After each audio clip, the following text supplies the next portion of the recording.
fresh word from you this morning. Open our hearts and our minds so we may hear that word for us this day with gratitude. We ask it in your Son's name. Amen. It's good to see you this morning. And the full title of the sermon is Bound by Law or Compelled by Grace. And I heard the collective sigh of relief as I was reading the text, and it had nothing to do with blackstrap molasses and biscuits, and had nothing to do, with things to eat, and didn't have anything to do with first century cannibalism. And you're thinking, well, this text today has nothing to do with eating. Well, maybe it does. I'm going to kind of sneak it in there just a little bit. There was a young bride who was preparing her first Thanksgiving meal for her family. And she was doing it exactly the way she had seen her mother do it for years. And the next morning, her mother, calls and says, "How is it going?" She says, "Oh, it's great. I remembered everything you taught me. I took the turkey out and I put it in the sink, filled it full of water, and I put the dish rack over top of it, and I got all the canned goods out of the cupboard and I put them on the counter," and on and on and on she went. And she says, are there any questions? Have I missed anything? And the mother says, "There's only one question. Why did you put the dish rack over the turkey?" "Well, Mom, ever since I can remember, you always put the dish rack over the turkey the night before." And the mother says, "Yes, dear, but we had cats."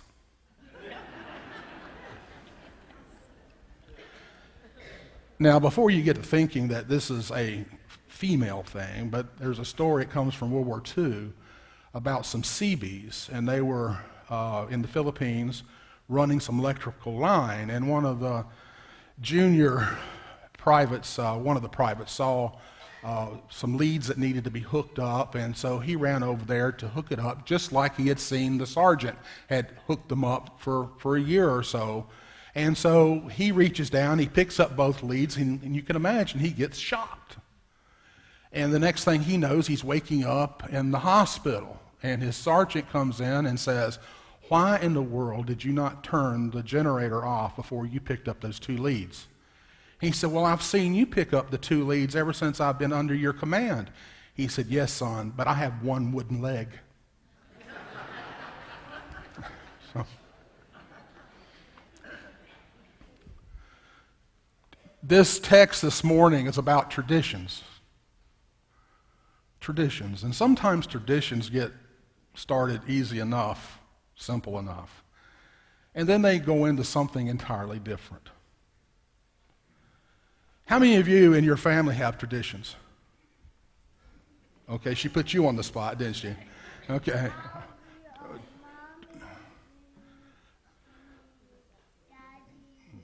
Okay. Traditions, you want to share one? What's a tradition in your family? Playing Boulder Dash after Thanksgiving dinner. Okay, Boulder Dash. Okay, very good. We used to go in my family small game hunting on Thanksgiving Day. We went rabbit hunting, on Thanksgiving Day. And I've had families, I know of one family up in the upstate, on Christmas Day, they always go to the movies in the afternoon. That's a tradition in their families. Another tradition. Another tradition? What's this? Watching Chevy Chase's Christmas thing. Okay, yeah. And don't forget the Christmas story. Bella? Every year we make a certain dish as a candy for Christmas every single year. Okay, good. And you look forward to that. Yeah, traditions. And traditions kind of help hold us together. We look forward to these little things. In churches, we have traditions too. Way back in the first century, the Christian church actually met to worship at sunrise. How many of you would have been Christians in the first century? Can you imagine Easter sunrise every Sunday? Okay. But over time, it moved back further and further, and then it got into Western Europe and the agrarian culture of Western Europe, and of course the agrarian culture of the colonies, and the time got moved to 11 o'clock. So the farmers could milk the cows and feed the chickens before coming to worship. But somehow over time, 11 o'clock became the sacred hour. It was the hour to worship God. You remember when we had the sheet over the communion table? Well, that started actually in the country because flies would get on the bread and wine. But over time, the cloth itself became something sacred to us. Traditions that evolve into other things. But it really doesn't matter whether we stand to pray or sit to pray, whether we have our eyes open or eyes closed. The attire we wear is cultural, whether we have neckties on in our worship service or neckties off. Those are cultural things, traditional things. They are not sacred things. And we have to remember what is really sacred, what is culture, what is tradition. Okay. Sometimes the traditions take on a character in and of themselves. And we become offended when someone does not keep our traditions. Jesus is walking along one day, and his disciples are hungry. And they're going through the cornfield, picking corn and eating it on the way. Now, Matthew reminds us that it's on the Sabbath, and some of the priests saw that as work, picking corn. And in Mark's gospel, these priests and scribes see it as a defilement because they have not washed their hands. And they hadn't washed the corn either. Now, the word defilement gives it away. The word defilement means they saw it as a sin. It has nothing to do with hygiene. It has nothing to do with being sanitary. These rabbinics and these scribes saw them breaking the law, breaking the traditions. Okay? Now, how all this got started way back 727, 596, when the Assyrian army conquered Judah and Babylon conquered Israel and took them all back into captivity. The temple is destroyed, and they're sitting there in a strange land wondering if they can really worship God in a strange land. And that's where the synagogue system began, sort of like our church school, Sunday school. And the little synagogue system started to educate the children and establish places of worship. And they established these little traditions. And it dawned on them that the reason they're in this strange land, the reason they're a conquered people was because they had sinned nationally. Then they made this strange connection. They said, the traditions were broken. Not the laws of God, the traditions were broken. So when they go back and rebuild the wall and rebuild the temple, and they find the book of Deuteronomy, which is a book of law, and they become a people of the book, that's when we start getting the word Jew. They become people of the book, and they make up their mind that they'll never break the laws of God again. And the way they protect the laws of God was coming up with all these lesser laws surrounding those 10 commandments. Up to 1,900 laws. 1,900 laws. Can you imagine that? We have a red light law and a stop sign law, and we break both of them coming to church on Sunday morning. Can you imagine having 1,900 other lesser laws? I am told that the laws were so many that it filled 20 volumes. And over time, those traditions, those customs became more important than the laws themselves. the laws, these lesser laws, became a burden. So when Jesus enters, he's not breaking the 10 Commandments. He's breaking the laws of man. He's breaking the laws of these rabbinics. He's breaking the laws of these Pharisees. Paul Tillich, well, let me say this. The danger is sometimes tradition becomes a religion. Sometimes tradition ceases being a pathway to God and actually becomes a hindrance to God. Paul Tillich, a German Lutheran theologian, watched as the Nazis' Brown Church took over his nation. And he stood up against them, he preached against them, and he was chased out of Germany. And he wrote the book Courage to Be. And he had a great way of describing God, the gods with the little g. He said that anything that binds your world together, that's your God. The routines, the customs, the matter of thinking. If it binds your world together, if it's that which gives your world meaning and purpose, then that has become your God. And that's what happened to the Pharisees. Yahweh, the God of the universe, was no longer their God. Their little laws, their little jots and tittles had become their God. And if we use Tillich's definition of religion, I think the postmodern world today must be polytheistic. Many gods are in our land today.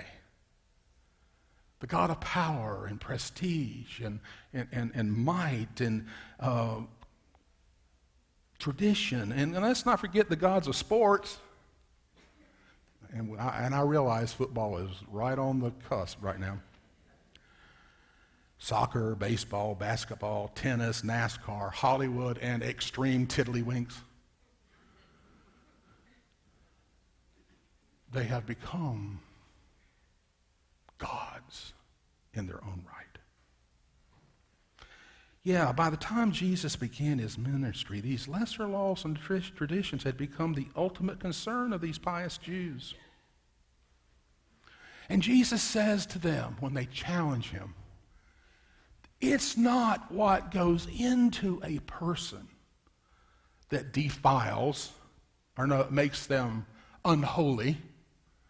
It's not what goes into the person that makes someone unholy. It's what comes out of that person. In other words, it's how you live. It's what you do. It's how you conduct yourself that makes you defiled.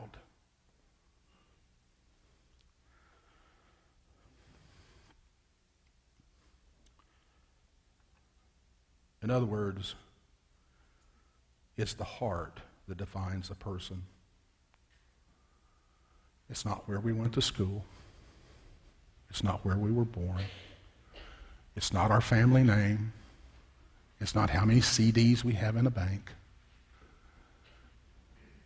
It's not our fame or fortune or power or prestige. It's the heart. It's the heart that defines the person. And I wonder this morning, where is our heart? I wonder, upon what are we focused?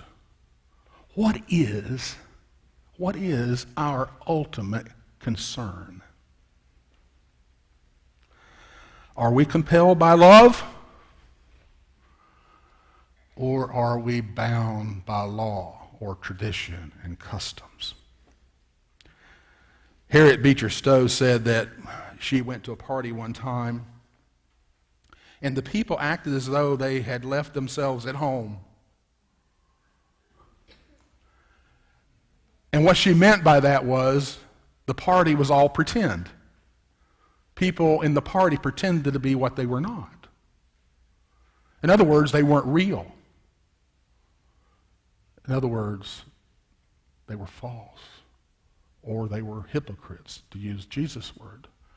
But they had left their true selves at home. And we certainly don't want church to be like that, do we? We don't want to lose our true selves and leave our true selves back home. We want to bring our true selves with us.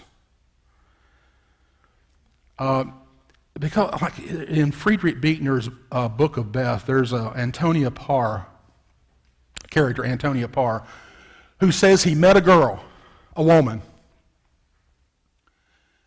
and he wanted that woman to look deep in his heart.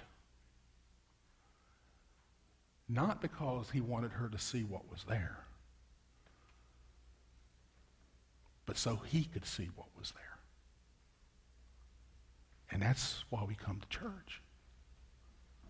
We come to church. We can't leave our true selves at home and expect us to be transformed by the worship experience. We have to bring our genuine selves, our true selves to church so we can open our hearts to God. Not so God can look inside our hearts so much. Is that while we are here among family and friends and other worshipers, that we might see what's really inside of our hearts. That's when God leads us to new life. God brings life to our traditions.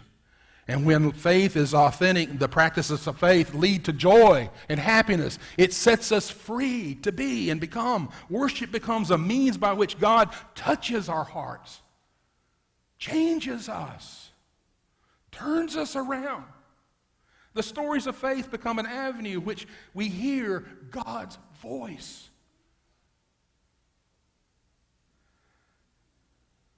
Let us come today to this table, not as ritual, not as tradition, not as custom, but let us come today as hungry children, seeking to have our hearts changed, to have our lives transformed so we might be free to live our lives compelled by the grace of God.